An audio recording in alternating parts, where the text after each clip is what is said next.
Greetings, sir. This may concern Christian Aguilar here, back with another movie review. And in today's movie review, I'm going to be reviewing 2004's Spider-Man 2. I am continuing my run on the Spider-Man movies. This is the second installment in the Tobey Maguire, Sam Raimi trilogy. I will hopefully review both Andrew Garfield and Tom Holland's Spider-Man movies, Garfield's duology, and the two Holland films that have came out so far. All in preparation for No Way Home that is coming out this Thursday. Technically it's Friday, but a lot of people got day one tickets. Like myself, I am seeing it at 10 o'clock at night, Thursday night, so expect a review the following day. It's going to be crazy, for sure. So, Spider-Man 2, directed by Sam Raimi, stars Tobey Maguire, Kirsten Dunst, Alfred Molina, James Franco, J.K. Simmons, and Rosemary Harris. So, Spider-Man's second cinematic outing sees him go toe-to-toe with Dr. Otto Octavius, aka Doc Ock. After a failed nuclear fusion experiment results in an explosion, it sends the Doctor on a downward spiral towards madness as his cybernetic tentacles take over his mind, and he goes on this relentless pursuit to finish this nuclear fusion experiment. And despite the downfall it took him on, he will stop at nothing to finish his passion project. Meanwhile, Tobey Maguire's Peter Parker Spider-Man is dealing with trying to handle both lives he's currently living, one as a masked superhero and another as a student photographer delivering pizzas on the side. And when the Doctor's and Peter's worlds collide, it makes for one hell of a cinematic outing. I have heard a lot of people on the internet say that this is the best Spider-Man movie. Of course, Into the Spider-Verse comes, if you want to count every cinematic Spider-Man outing. Into the Spider-Verse enters the conversation, and it's literally neck and neck. Some people say it surpassed Spider-Man 2, others say Spider-Man 2 will never be surpassed. To me, leaving Into the Spider-Verse out of the discussion, Spider-Man 2 is my favorite Spider-Man movie. A close second for me is Andrew Garfield's Amazing Spider-Man, The Amazing Spider-Man. But Spider-Man 2, right off the bat, I'm going to give it a 5 out of 5 Skarsgårds because it is, to me, a great sequel, a great superhero film, a great Spider-Man film, and it is also a great film in general. I think it is a really well-crafted movie. I think the character, our main hero, goes on such an incredible character arc, and it chronicles a great storyline in the comics. Spider-Man No More story arc that he goes on in the Amazing Spider-Man comic run. Even the recreation of John Romita Sr.'s artwork of the Spider-Man costume dripping and hanging out of the trash can as Peter Parker walks away, it's recreated beautifully. And speaking of comic book artists, the opening to this movie that features Alex Ross's artwork,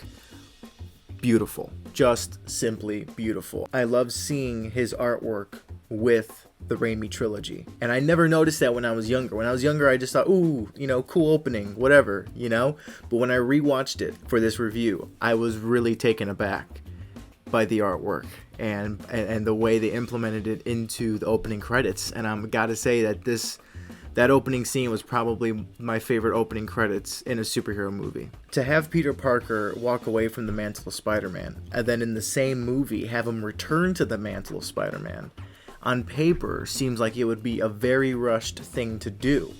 However, I am pleasantly surprised to sit back and notice that a good portion of this movie just focuses on Peter Parker. This is mostly a Peter Parker movie, and then it becomes Spider-Man when he really gets back into the mantle. I thought that it was a really bold choice to go that route, and I don't really see a lot of modern Spider-Man movies doing that unless they get to a certain point in their narrative, but I really don't see that happening because they're really focused on big spectaculars, not really like grounded personal stories.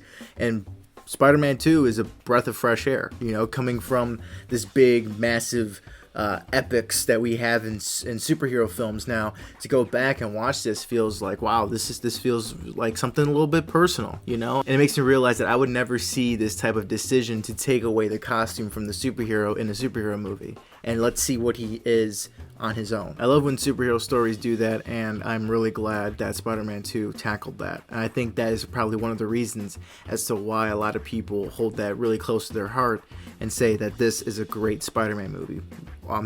Is the greatest Spider-Man movie. And remember when I said that on paper it seems like it would be a rush to have him step away from it and then return all within the same movie? But this movie successfully paces it out beautifully to the point where it feels like, yeah, Spider-Man's been gone for some time, and now when he finally decides to make the return after a lot of realizations where, yeah, I could have saved more people if I was still Spider-Man, you know, I'm really making the selfish move here. So with him realizing that and him going back to the mantle, it feels like, oh crap, he's finally back. You know, it's like, yes, he's finally returned. And I cannot believe a movie, just, it's not a series. You feel like a series would do this better, right? But I cannot believe a movie, a 2.5-hour movie, would be able to do that. And that's just a testament to its great pacing. A lot of the effects in here are top notch. Of course, you can see some of the CGI'd rendered characters in comparison to the actual actors. So you can see like, oh, that's a CGI Doc Ock, or that's a CGI Spider-Man, you know. But regardless, they mesh in really well, and they don't really stand out that much. The only way they really stand out is because, one, the internet really like breaks it down, and of course you see the behind the scenes of it, and two, granted, we have seen a lot better CGI of late because the technology has advanced. This is almost going to be 20 years in about like 2 more years or 3 more years. It's going to be like almost 20 years old. So it's understandable, but again, it still works. Nothing really stands out like, ooh, that really took me out of the film. All the visual effects hold up really, really nicely. I was really surprised that I found myself crying not once, but 2 times in this Spider-Man 2 rewatch. I sat down recently, rewatched it, and as a matter of fact, hold on. You see, I found my 3 Spider-Man movies. I found the 3 Spider-Man Raimi trilogy movies, and these are the exact DVD copies that my parents bought for me when I was younger, way back in 2000, and you know, like this one came out 2002, you know, right, or 3 because of the DVD release. So 2003, 2005 maybe, or late 2004 for Spider-Man 2. And then of course in 2007, 2008 Spider-Man 3 came out, you know. So these are my original copies when I was really young. I held these exact copies when I was younger, and I hold them now almost like what, 20 years later going on, and this is just it's just insane. And I actually rewatched these. I haven't rewatched the 3rd one yet. We'll save that to when I get to it.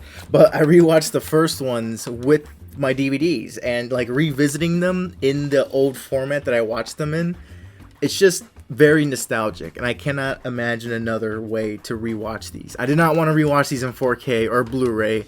I am so glad I rewatched these with my original DVDs. And so to sit down and watch Spider-Man 2 after a good decade of not seeing it, again, I was surprised to find myself crying twice in this movie. The first time was with Aunt May's motivational speech to Peter Parker about how there's a hero in all of us. I mean, again, it's like the same thing I said in my first review for the first Spider-Man movie. I remember every single thing that happens in this movie. Same thing with the second one. It welcomed me back with open arms. It's like, just as how you remember it. Enjoy, you know? And that's my same experience with Spider-Man 2. I knew what was coming, but when I sat there and I watched that scene again with her, you know, and this is after the moment where Peter tells her that, oh, the reason why Uncle Ben died was because of me, ultimately. You know, I didn't stop the robber because I wanted revenge. He didn't pay me my fair share, so I wanted the revenge.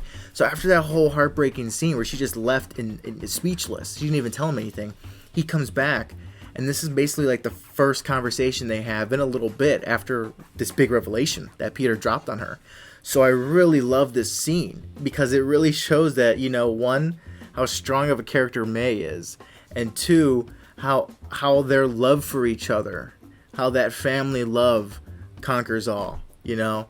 And I basically love how it's like a kid and an old woman, 2 innocent type of people, the 2 everyday people that Spider-Man thrives on saving. These are the neighborhood people, Aunt May, and then that little boy that lives across the street, right, that's helping her move.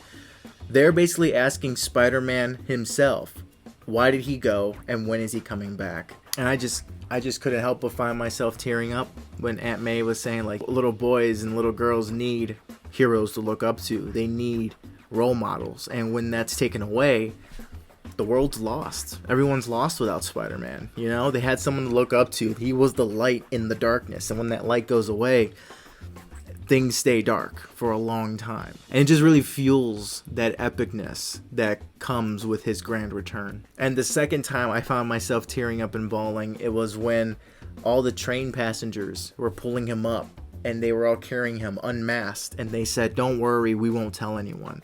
You know, your secret's safe with us." And they realized, like, yeah, he's just a kid, no older than my son, one of the characters said, you know? So I really love that moment, and it really touched me way more than I thought it would. Both these moments really got to me way more than I thought it would. And of course, seeing Joey Coco Diaz, of course, stepping up front of the line, like, you want him?